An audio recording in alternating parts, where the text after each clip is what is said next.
I had dinner with my boyfriend. I'm not sure what he is anymore. The lasagna was burning. Not just the edges, but the whole damn thing was a bubbling, smoking mess. I yanked it from the oven, smoke alarm wailing, and slammed it onto the stovetop. Damn it, I muttered, waving a dish towel at the smoke. Mark walked in, a smile plastered on his face. Something smells intense. Lasagna holocaust, I said, trying to keep the exasperation out of my voice.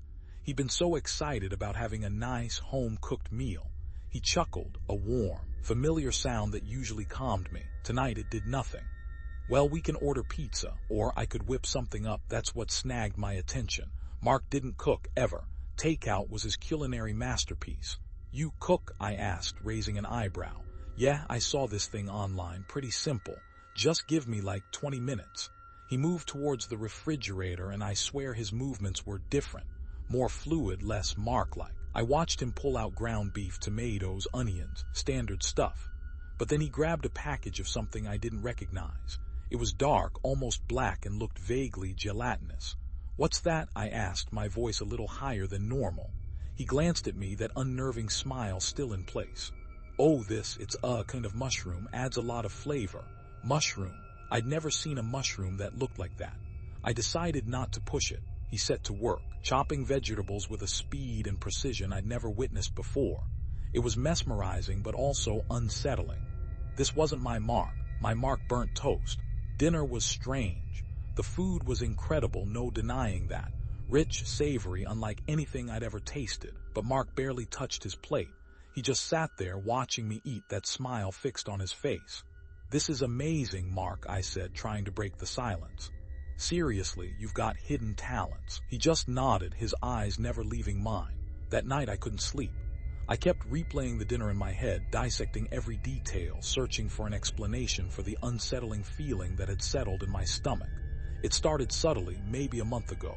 He'd started sleeping more, sometimes 14, 15 hours a day. I chalked it up to stress at work. Then came the dietary changes. He used to be a burger and fries kind of guy. Now, he was craving things like liver and oysters, foods he'd always turned his nose up at. And then there was his skin. It seemed paler, almost translucent. I noticed tiny, almost invisible veins that I was sure hadn't been there before. I started seeing Dr. Reynolds, my therapist, again. I told her about the changes in Mark, about the creeping feeling that something was terribly wrong. Clara, it sounds like you're under a lot of stress, she said, her voice calm and reassuring. Perhaps you're projecting your anxieties onto Mark. I wanted to believe her, I really did. But deep down, I knew something was off, something fundamental. A week later, things escalated. I woke up in the middle of the night to find Mark standing at the foot of the bed, staring at me. The room was dark, but the moonlight filtering through the window illuminated his face just enough for me to see something. His eyes. They were different. The pupils were dilated, black and bottomless, and there was a strange, almost iridescent sheen to the whites of his eyes. Mark, I whispered, my voice trembling. He didn't answer. He just stood there, motionless, his eyes fixed on me. I pulled the covers up to my chin, my heart pounding in my chest. After what felt like an eternity, he blinked, and the strange look in his eyes vanished. Sorry, he mumbled, his voice thick with sleep. I had a bad dream. He climbed back into bed and fell asleep almost instantly. I lay there, wide awake, staring at the ceiling, trying to convince myself it had been a trick of the light. The next morning, I made a decision. I needed to know what was going on. I needed answers. Mark had told me he was going out of town for a few days on a business trip. It was a lie. I knew it. I decided to follow him.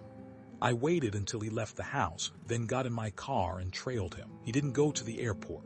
He drove to a small, secluded town about an hour away. He pulled up to an old, dilapidated house on the outskirts of town, a house I'd never heard him mention. I parked down the street and watched him get out of the car. He looked different, more relaxed, more at ease. He walked up to the front door and unlocked it. I waited a few minutes, then got out of the car and walked towards the house. The closer I got, the stronger the feeling of dread became. It was like a physical weight pressing down on me. I reached the front door and hesitated.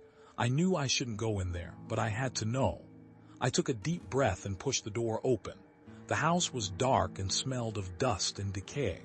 The air was thick and heavy, making it difficult to breathe. Mark. I called out, my voice barely a whisper. No answer. I stepped inside, my heart pounding in my chest. The house was a mess. Furniture was overturned, cobwebs hung from the ceiling, and the floor was covered in dust and debris. I walked through the living room and into the kitchen. The sink was piled high with dirty dishes, and the counters were covered in a strange, oily residue. And then I saw it. In the center of the kitchen table, there was a pile of things.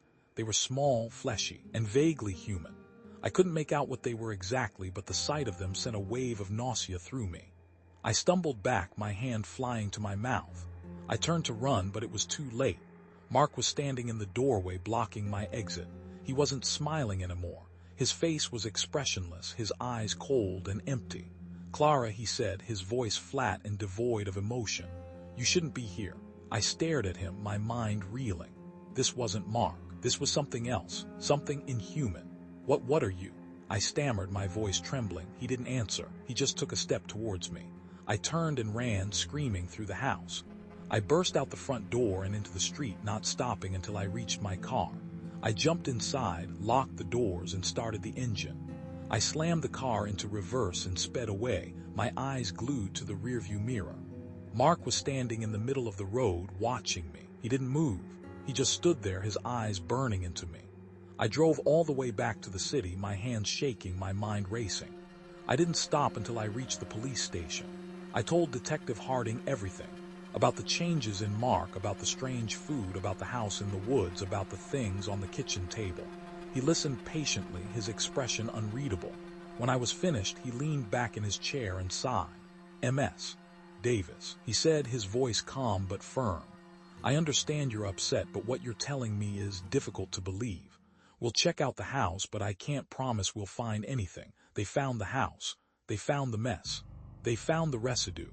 But they didn't find the things. And they didn't find Mark." Detective Harding called me a few days later. He said they'd searched the house thoroughly, but they hadn't found any evidence of foul play. He said Mark was officially a missing person, but they suspected he'd just skipped town. I knew he hadn't skipped town. He was still out there somewhere. I started sleeping with a knife under my pillow. I changed the locks on the doors. I installed security cameras. I was living in a constant state of fear. Then one night I woke up to a scratching sound at the window. I sat up in bed, my heart pounding in my chest. I grabbed the knife and crept to the window. I peered through the blinds. There was nothing there.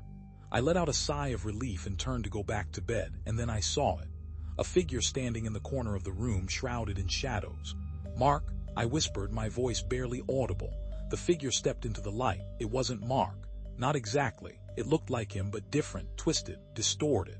His skin was pale and translucent, his eyes black and bottomless. His mouth was stretched into a grotesque smile, revealing rows of sharp, pointed teeth. "Hello, Clara," the creature said, its voice a raspy whisper. "I've missed you." I screamed and lunged at it with the knife. It sidestepped me with unnatural speed and grabbed my wrist. Its grip was like iron. I couldn't break free. "Don't fight it, Clara," it said, its voice dripping with malice. "You're going to be part of something beautiful." It pulled me closer, its breath hot and fetid on my face. I could smell the rot, the decay, and then everything went black. I woke up in a hospital bed, my head throbbing. A doctor was standing beside me, looking concerned. "You're awake," he said, his voice gentle. "You've been unconscious for 2 days. You were found in your apartment. You're lucky to be alive." I looked around the room, my mind still foggy. "Mark," I whispered. "Where's Mark?" The doctor's face clouded over. "The police are still looking for him. They found evidence at your apartment. It's not good." I closed my eyes, tears streaming down my face. I knew what they'd found. I knew what Mark, or whatever he was, had done. Dr. Reynolds visited me later that day. She sat beside my bed and took my hand. "Clara," she said, her voice soft, "I know this is hard, but you need to tell me everything you remember." I told her about the creature, about the house, about the things on the kitchen table. I told her everything.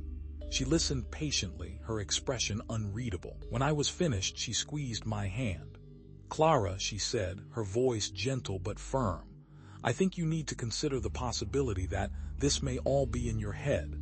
I stared at her, my heart sinking. Even she didn't believe me. "It's not in my head," I said, my voice trembling. "It's real. He's real." She just looked at me, her eyes filled with pity. I knew I was on my own. The police released me from the hospital a week later. They told me to stay with friends or family somewhere safe. I had no one. I went back to my apartment. I knew it wasn't safe, but I had nowhere else to go. I spent the next few weeks living in a state of constant paranoia. I jumped at every sound, I checked every shadow. I knew he was still out there, watching me, waiting. One evening, I was sitting in my living room reading a book when I heard a knock at the door. My heart leaped into my throat. I crept to the door and peered through the peephole. It was Mrs. Davies, Mark's elderly neighbor. I hesitated for a moment, then opened the door. "Clara, dear," she said, her voice frail and trembling, "I need to talk to you." I stepped aside and let her in. She walked into the living room and sat down on the sofa. "I know about Mark," she said, her voice barely a whisper. I stared at her, my mind reeling. "What do you mean, you know?" She looked at me, her eyes filled with fear. "He's not normal. He never was." She went on to tell me stories about Mark's childhood. Stories about strange disappearances, about unexplained deaths, about whispers of something evil surrounding his family. "He's been doing this for years, dear," she said, her voice trembling. "He finds someone special, and then he changes them. He makes them like him." I stared at her, my blood running cold. "What do you mean he changes them?" She didn't answer. She just looked at me, her eyes filled with pity. "You need to get away from here, dear," she said, her voice barely audible. "You need to leave this town. You need to forget about him before it's too late," and then she left. I stood there for a long time, staring at the closed door. I didn't know what to believe, but I knew one thing: I couldn't stay there. I packed a bag, grabbed my keys, and walked out the door. I didn't know where I was going. I just knew I had to get away. I drove for hours, not stopping until I reached a small, run-down motel on the outskirts of town. I checked in, locked the door, and collapsed on the bed. I lay there for a long time, staring at the ceiling, my mind racing. I knew he was still out there, hunting me. I closed my eyes and tried to sleep, but sleep wouldn't come. Suddenly, I heard a faint scratching sound at the window. I sat up in bed, my heart pounding in my chest. I crept to the window and peered through the blinds. There was nothing there. I let out a sigh of relief and turned to go back to bed. And then I saw it. A figure standing in the corner of the room. Shrouded in shadows, it was Mark, or what was left of him. He smiled, revealing rows of sharp, pointed teeth. "I found you, Clara,"